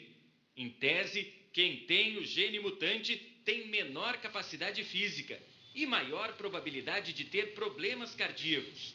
Logo, terá dificuldade em ser um bom atleta em esportes que exijam resistência, como maratona.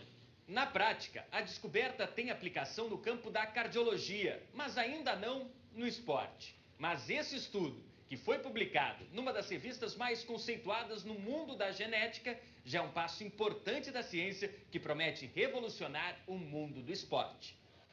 A descoberta aumenta a possibilidade de, em breve, se descobrir geneticamente o talento de um futuro atleta.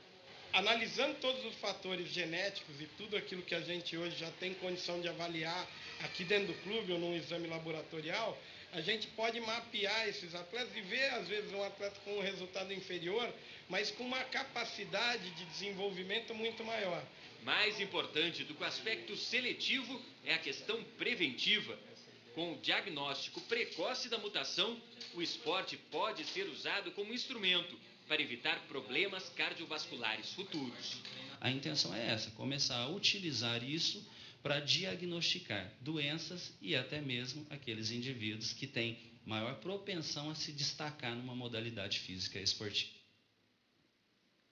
Apenas um erro, eu não sou médico, sou profissional de educação física, ali embaixo apareceu a minha qualificação como médico. Subsequentemente a tudo isso, a comunidade científica internacional julgou que, como se já não bastasse a alegria do prêmio nacionalmente, os 2 maiores pesquisadores do mundo na área de genômica e esporte, os famosos Claude Bouchard e Tuomo Hankinen, né, citaram a nossa descoberta como uma das mais relevantes descobertas feitas no mundo de genes que podem modular a performance física humana. E hoje o Claude Bouchard é um dos nossos parceiros, se interessou pelas nossas pesquisas e é um dos nossos parceiros internacionais no desenvolvimento de ciência. Esse daqui é o Theodore Friedman, contratado pela Agência Mundial Antidoping para o desenvolvimento de testes antidoping genético e que também demonstrou interesse e um grande medo, porque esse gene que nós descobrimos, essa mutação, pensando em questões, em trazer o bem para a população de alguma forma, já está sendo pensado em ser um dos genes utilizados para o doping genético também. Bom, com base em todo esse contexto, nós tivemos uma repercussão bastante interessante e hoje eu coordeno no INCOR uma linha de pesquisa, uma linha de investigação científica conhecida como análise genômica dos fenótipos de boa forma física relacionada à saúde e fenótipos de performance física humana. Traduzindo, nós rastreamos o genoma humano inteirinho, os 25 mil genes, à procura de mutações genéticas em alguns genes especificamente que podem amplificar ou diminuir uma função fisiológica do organismo, modulando esse ganho de performance física. Quando nós fazemos isso pensando no esporte de alto rendimento, a gente está pensando, em paralelo, estamos descobrindo também genes que podem tornar um indivíduo doente mais ou menos responsivo ao exercício físico. Isso daqui é uma tecnologia que nós já utilizamos, que é um chip de DNA, uma das tecnologias mais avançadas hoje. Se alguém depois quiser ver um chip, eu tenho alguns aqui comigo, em que nós colocamos aqui dentro uma amostra de DNA ou RNA de um paciente específico, e esse chip aqui faz a leitura numa única tacada dos 25 mil genes que a gente tem ao mesmo tempo no nosso organismo. E nessa brincadeira nós já identificamos, em cada pontinho desse daqui, isso aqui é um pouquinho complexo de entender, isso aqui é um heat map, que a gente chama, cada pontinho desse daqui é um gene especificamente. Quando esse pontinho está verde, significa que o gene trabalha no nosso organismo de forma bastante lenta, bem lento. Ou seja, ele produz um pouquinho de RNA, esse RNA leva o código lá no citosol e produz um pouquinho da proteína. Quando está vermelho, significa que o gene trabalha muito no nosso organismo.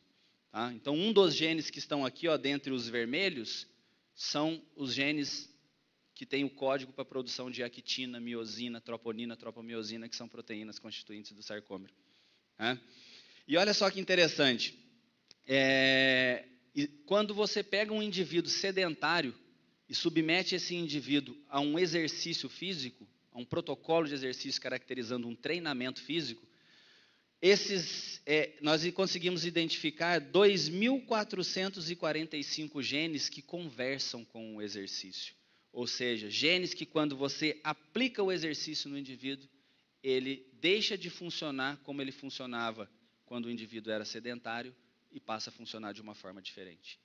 Então, pela primeira vez, nós identificamos um mapa genético de 2.445 genes que agora a gente está avaliando gene a gene na tentativa de identificar nesses genes mutações que podem alterar as funções fisiológicas do organismo também.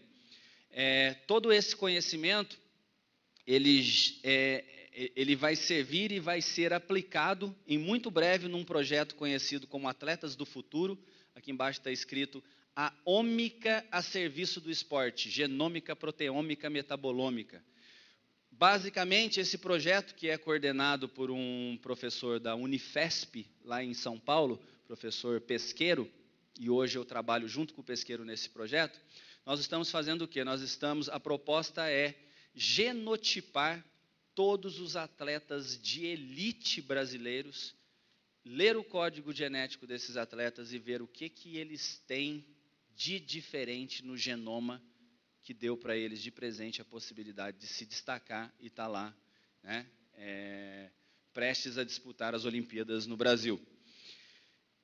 é um projeto bastante ousado em que nós expandimos a seleção, a avaliação genética, não só para atletas de elite, mas também para categorias de base. E hoje a minha responsabilidade dentro desse projeto é algumas partezinhas pequenas relacionadas à genotipagem de crianças, né, que estão em fase de evolução no mundo do esporte de alto rendimento e entender o que eles têm de genética e como que a genética está conversando com o organismo dele e o que eles vão ser futuramente, né? É o que se faz de ponta hoje no mundo em termos de genômica e esporte.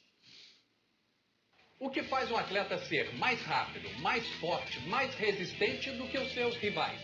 Cientistas buscam novas formas de aumentar o desempenho do ser humano no esporte e usam a genética para conseguir resultados surpreendentes.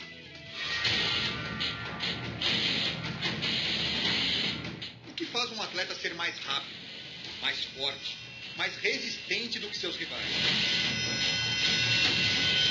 A resposta pode estar na dedicação, no sacrifício. O campeão é aquele que treina mais. Mas, para alguns cientistas, o diferencial reside mesmo no corpo humano, mais especificamente no DNA, material que todos recebemos de pai e mãe, que vai determinar as características físicas. Nesse DNA existem pedaços, chamados de genes. Carregamos cerca de 30 mil deles, e as pesquisas mais recentes mostram que ao menos 300 têm relação direta com a performance esportiva.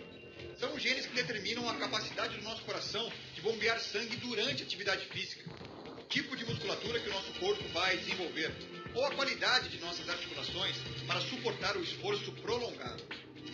Um atleta de ponta, um atleta de elite, ele não consegue chegar no topo se ele não tiver uma bagagem genética extremamente favorável. Para entender melhor o significado dessa bagagem, pesquisadores de 8 países se reuniram nesta semana em São Paulo e mostraram que existe de mais novo nessa relação entre genética e esporte. Tudo isso pode parecer apenas um universo de ficção científica, mas já existem desdobramentos práticos desse assunto, inclusive aqui no Brasil. A Universidade Federal de São Paulo está colhendo material genético de grandes atletas, do presente e do passado. Hortência e outros 350 esportistas já cederam amostras. A ideia é avaliar mais de 1000. A partir dessas coletas, os cientistas querem traçar o perfil genético dos esportes, como se cada modalidade tivesse uma lista de genes específicos. Com essa ferramenta, pode ser possível indicar para qual atividade uma pessoa tem mais aptidão. A gente não quer dizer, você tem que fazer essa modalidade. A ideia é falar, olha, existem várias modalidades que se adaptam ao seu perfil genético. Então, dentre essas, se você tiver que optar, opte por uma dessas que você muito provavelmente vai ter um resultado melhor, uma eficiência melhor na carreira esportiva. Os campeões são feitos de pequenos detalhes, e esse é um dos detalhes. O Instituto Nacional de Ortopedia, no Rio de Janeiro, está em busca de outro detalhe importante, a resistência às lesões. Os pesquisadores analisaram 140 atletas que disputaram a última Superliga de vôlei. Com base nesse levantamento, querem saber se existem genes que determinam o risco para certas doenças. Assim, os atletas com predisposição para se contundirem podem ser identificados e tratados corretamente. A gente quer caracterizar o indivíduo, a suscetibilidade dele a determinadas doenças, para tentar atuar de uma maneira mais eficaz, tanto no diagnóstico precoce, como num tratamento mais direcionado e eficaz para aquela pessoa. Tudo isso pode funcionar se as intenções forem boas, mas os pesquisadores temem que, em mãos erradas, testes genéticos possam virar um grande problema, especialmente em relação às crianças. Vamos imaginar que você encontra que numa criança que ela tem o gene lá, que vai determinar que ela vai ser melhor naquele esporte. E aí vai criar uma expectativa em relação a ela, uma pressão enorme, e de repente ela não quer ser esportista, ela quer ser música, ela quer ser cientista e não quer ser esportista, né? As descobertas tecnológicas também abrem espaço para novos tipos de trapaças. O caso mais preocupante é o doping genético. Genes alterados são inseridos em um indivíduo e podem provocar a fabricação de substâncias que auxiliam no rendimento. Um cientista, por exemplo, pode colocar no atleta um gene sintético que ajude na formação de músculos, mudando totalmente as perspectivas dele no esporte. E a partir desse momento, vislumbra-se a possibilidade de utilizar esse gene artificial para ultrapassar esse limite fisiológico imposto pelo organismo do atleta. A Agência Mundial Antidoping já gastou o equivalente a 4 milhões de reais para coibir essa prática. O custo da evolução.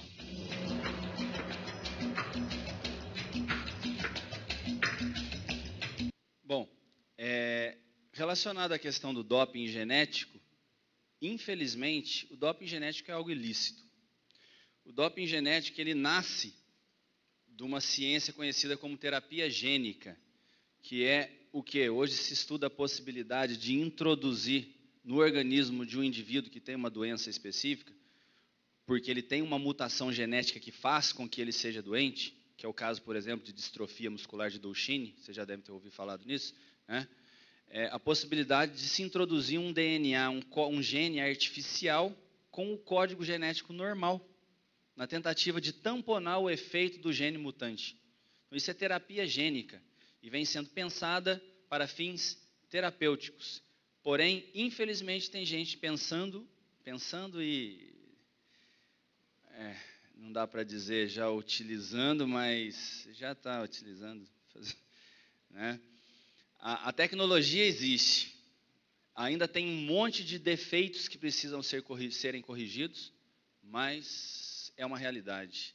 E, infelizmente, o meu nome é vinculado a doping genético no Brasil pelo fato de eu estudar genes que modulam performance física humana e eu ter o conhecimento de quais são os genes que podem ser utilizados para se fazer um doping genético, mas eu não faço doping genético.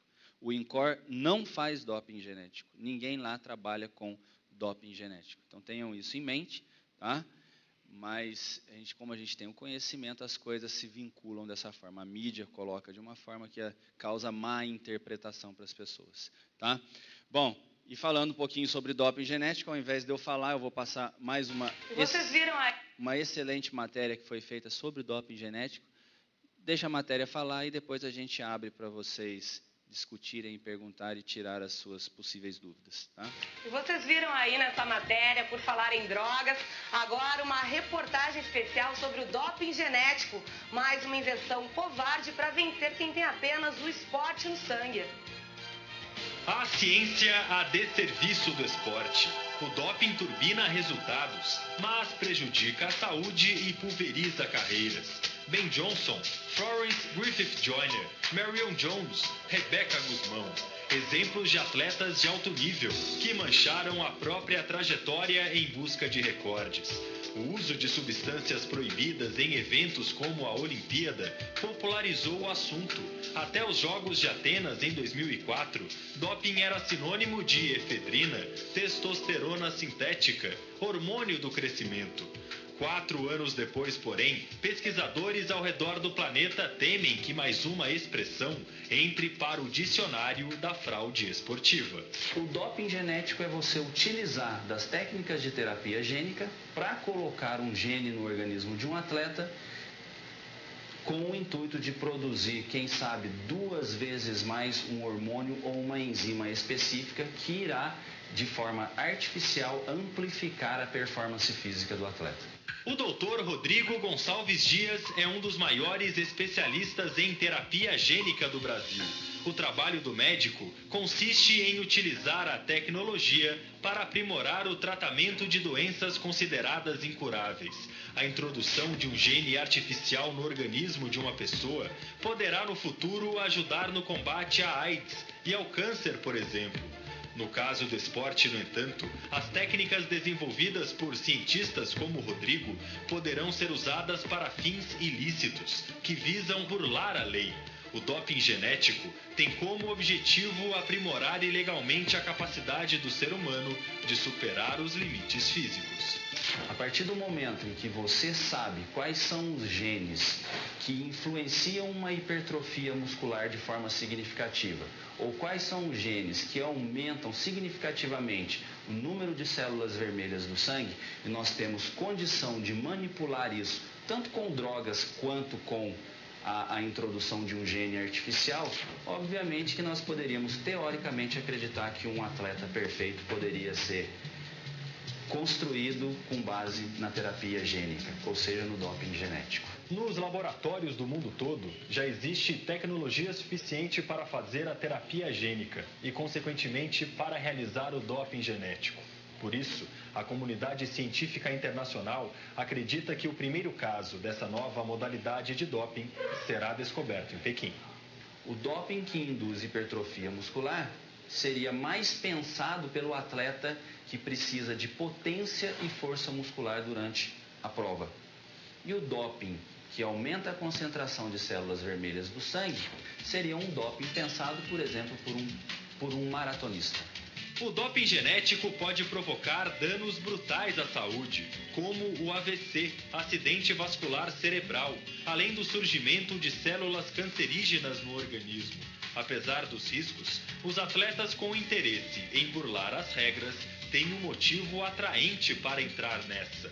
Detectar o doping genético é muito mais difícil do que descobrir o doping convencional. A proteína ou o hormônio produzido pelo gene que foi introduzido no organismo do atleta, ele é virtualmente idêntico ao hormônio produzido naturalmente pelo organismo.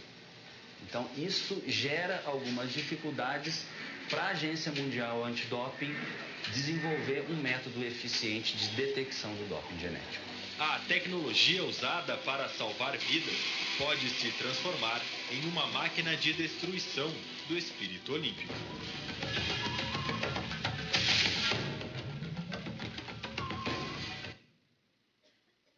Bom, uma matéria perfeita em que o repórter foi extremamente liso e só pecou na hora de me chamar, de dar a minha qualificação. Não sou médico, sou profissional de educação física.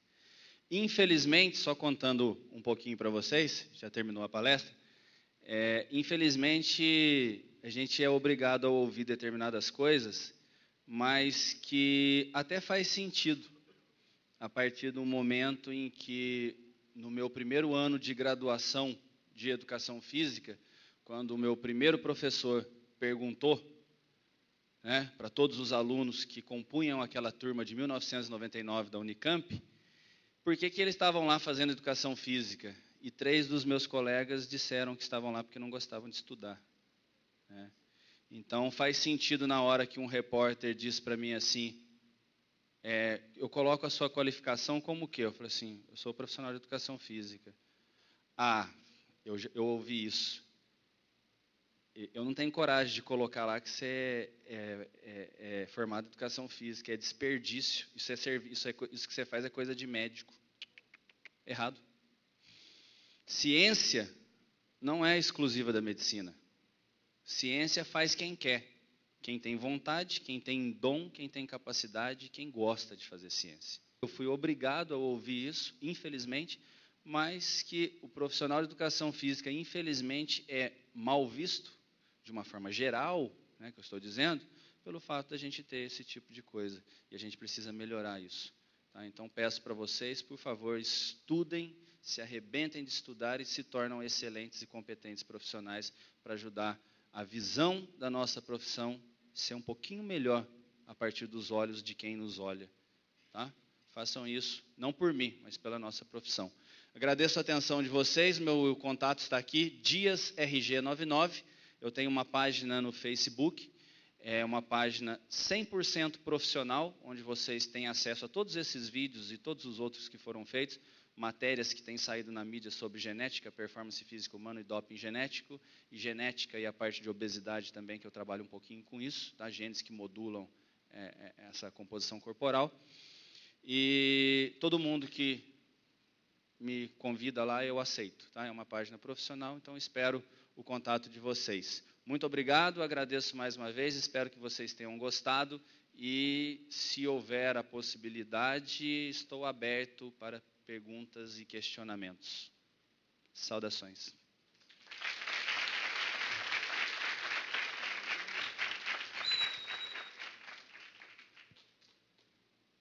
Eu gostaria de agradecer ao professor Dr. Rodrigo Gonçalves Dias, do Instituto do Coração de São Paulo, pela palestra proferida. Lembrando também que, professor Rodrigo, nós já estamos contactando para uma próxima visita a Manaus, não tão rápida quanto esta, para que nós possamos tê-lo aqui um curso. Obrigado, professor.